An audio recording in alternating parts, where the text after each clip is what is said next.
Ada seorang manusia, sebut saja namanya A. A yang baru lulus sekolah butuh sepeda motor untuk mencari pekerjaan. Ayahnya yang seorang buruh pabrik memberikan motor bekasnya yang masih bagus untuk dipakai A mencari pekerjaan. Di sini A masih sangat murni, masih bebas dari utang dan cicilan. Setelah diterima kerja, motor ayahnya dijual untuk dijadikan DP membeli motor baru dengan cicilan 5 tahun. Tujuannya agar terlihat lebih keren karena A sudah punya pekerjaan. 5 tahun bekerja, gaji A bertambah. Kemudian motornya dijual untuk dipakai DP mobil baru dengan cicilan 5 tahun, tujuannya agar terlihat keren. Setelah itu, A bekerja lebih keras dan rajin untuk membayar cicilan mobilnya. 10 tahun bekerja, akhirnya A menikah dan memiliki anak. Kemudian A meminjam uang dari kantor untuk dipakai DP rumah dengan cicilan 25 tahun, agar terlihat mapan secara finansial.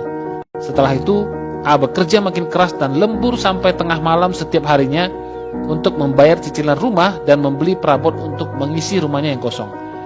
20 tahun bekerja, kebutuhan A semakin tinggi. Anaknya yang sudah dewasa butuh kendaraan untuk kuliah dan akhirnya A meminjam lagi dari kantor untuk membeli mobil untuk anaknya dan membayar dengan sistem cicilan. Setelah 30 tahun bekerja keras, semua cicilannya belum juga lunas.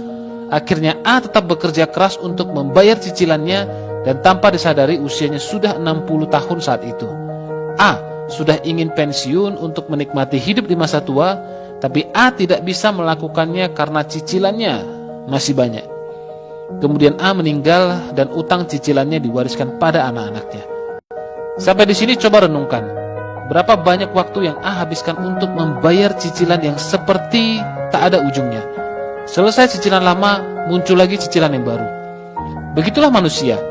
Lahir di dunia ini tak pernah menyadari untuk tujuan apa sebenarnya Tuhan menciptakan dia hidup di dunia ini.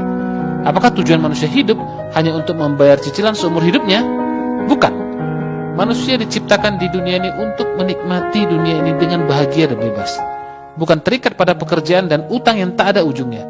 Sebab itu, yuk jauhi cicilan. Yuk jauhi utang. Hiduplah sesuai kemampuan, bukan hidup karena keinginan. Yuk, hiduplah dengan bahagia.